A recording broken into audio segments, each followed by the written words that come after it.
Saat ini betapa banyak informasi yang menyesatkan untuk para guru, pelajar, dan orang tua. Itulah mengapa channel ini dibuat sebagai sumber informasi pendidikan yang terkini, terpercaya, dan pastinya mencerdaskan. Baik, Assalamualaikum warahmatullahi wabarakatuh, dan apa kabar? Semoga kita semua senantiasa sehat walafiat. Di video kali ini kita akan membahas tentang soal AKM untuk kelas 11 dan kelas 12 ya, untuk jenjang SMA yang akan melalui AKM ini insya Allah pada bulan 2, informasi yang beredar saat ini. Kalaupun ada kemungkinan perubahan ya kita lihat nanti ke depan. Yang pasti adik-adik SMA kelas 11-12 ini akan sangat membantu untuk melihat atau memahami soal-soal yang masuk dalam model-model soal AKM. Kita langsung saja literasi teks fiksi. Jadi ini fokusnya ke literasi.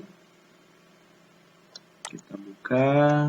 Nah, di sini ada berbagai macam soal. Kita buka salah satunya. Kita buka soal pertama yaitu menemukan informasi tersurat ya. Nah di sini disajikan sebuah puisi yang berjudul Di Negeri Amplop, karya Gusmus ya, atau Mustafa Bisri. Jadi untuk menjawab soal seperti ini, adik-adik jangan membaca dari awal ke bawah sampai akhir. Langsung baca dulu soalnya, apa yang diminta oleh soal. Setelah membaca puisi Di Negeri Amplop, bagaimana suasana hati yang digambarkan oleh penulis. Nah, baru kalian membaca kalau bisa secara ringkas saja, kira-kira langsung pada kesimpulan bagaimana suasana hati penulis.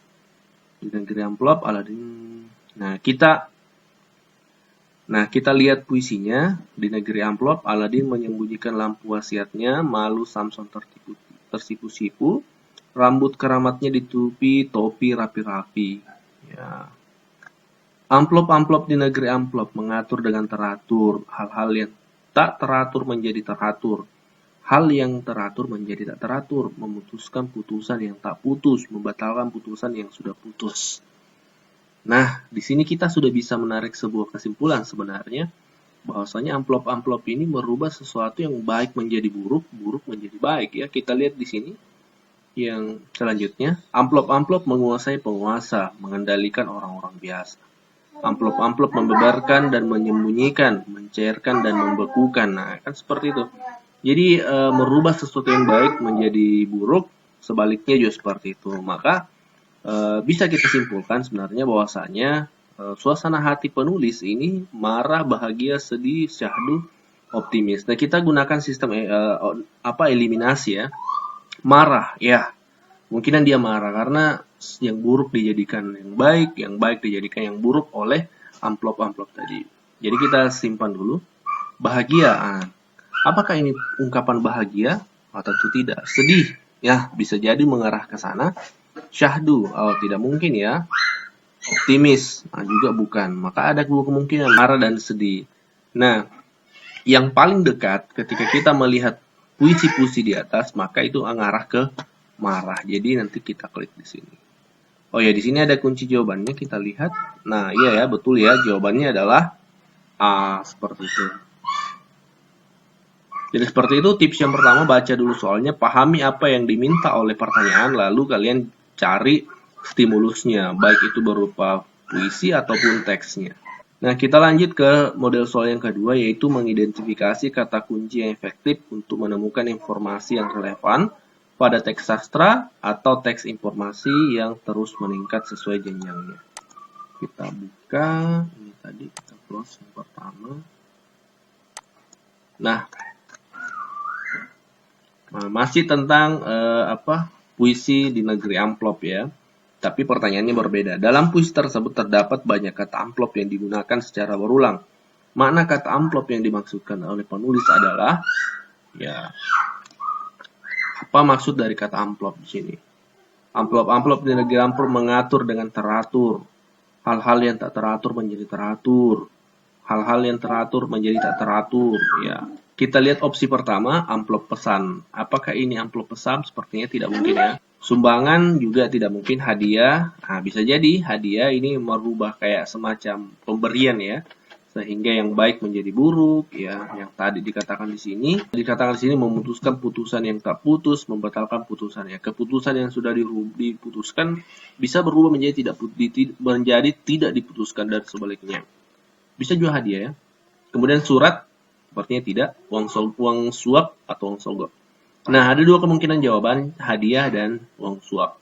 Nah, yang paling mengarah sebenarnya ketika berbicara tentang amplop-amplop yang dimaksud di atas adalah karena sifatnya negatif, ya, sifatnya negatif, maka uang sogok.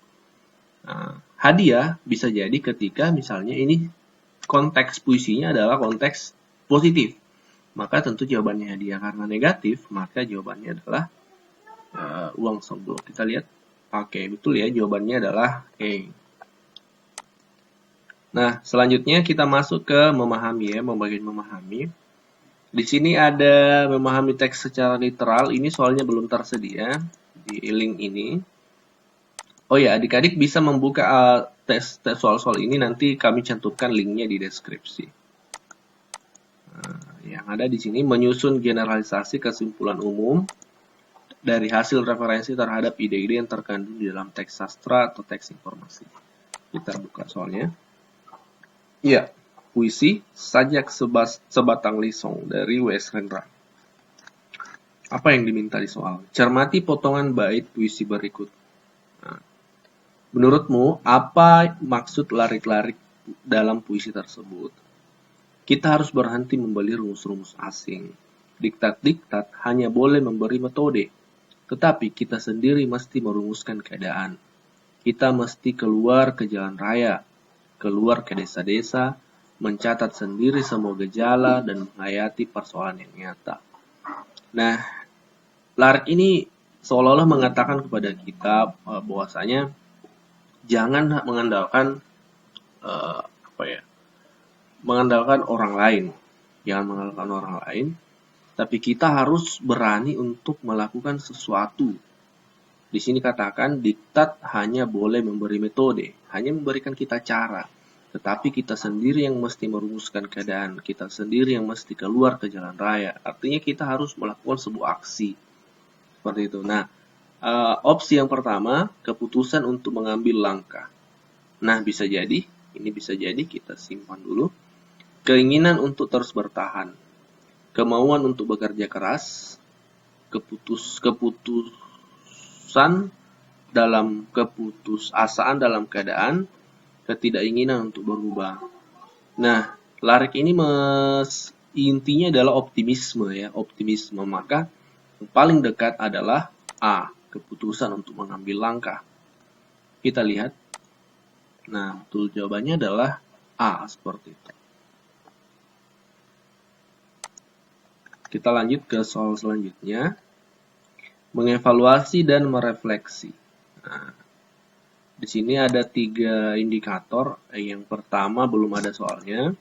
Kita buka yang kedua, yaitu menilai kesesuaian pemilihan warna, tata letak, dan pendukung visual lainnya. Ya, ini puisi, masih puisi Sajak Sebatang Lisong. Nah, kita lihat pertanyaannya. Melalui puisi Sajak Sebatang Lisong, W.S. Rendra mengungkapkan kritikan terhadap kehidupan nyata di masyarakat. Namun dari bait-bait tersebut, W.S. Rendra juga mengungkapkan solusi berupa sikap tindakan yang sebaiknya dilakukan. Bait-bait yang berisi solusi tersebut terdapat di bait yang berisi solusi. Jadi mengkritik tapi juga memberi solusi. Solusinya di bait keberapa? Itu inti pertanyaannya. Kita langsung saja opsinya bait ke-7, 8, 9, 10, 11. 7. Gunung-gunung menjulang, langit-langit pesta warna di dalam senja kala, dan aku melihat protes-protes. Ini sepertinya masih bukan solusi, ya. Ini masih keluhan. Aku bertanya, tetapi pertanyaanku membentur jidat penyair-penyair salon yang bersajak tentang anggur-anggur dan rembulan. Nah, ini juga masih kritikan. Bunga-bunga bangsa tahun depan berkunang-kunang pandang matanya di bawah iklan berlampu neon berjumlah berjuta-juta harapan ibu dan bapak menjadi gemalang suara kacau, menjadi karang di bawah muka samudra. Ini juga masih belum mengarah ke solusi. Kita harus berhenti membeli rumus-rumus asing. Diktat-diktat hanya boleh memberi metode. Tetapi kita sendiri mesti merumuskan keadaan. Kita mesti keluar ke jalan raya, keluar ke desa-desa, mencatat sendiri. Nah, ini sudah ada mengarah ke solusi karena penyair ini atau W.S. Rendra sudah memberikan sebuah penjelasan aksi yang harus kita lakukan nih. Ini semua merupakan semua aksi. Kita mesti keluar jalan raya, ini adalah bahasa-bahasa puitis yang menjadi sebuah ajakan untuk melakukan sebuah perubahan. Nah, kalau kita lihat 11, inilah saja aku. 11 ini apakah arti inilah saja aku, pamflet masa darurat, apakah artinya kesenian bila terpisah dari derita lingkungan. Nah, ini juga semacam penutup ya. Maka yang masuk pada solusi adalah yang di bait ke-10. Nih, kita lihat jawabannya D. Ya, betul ya. Seperti itu, adik-adik cara menjawabnya. Jadi memang harus melatih nalar kita, memahami teks ya, memahami teks dari yang disajikan.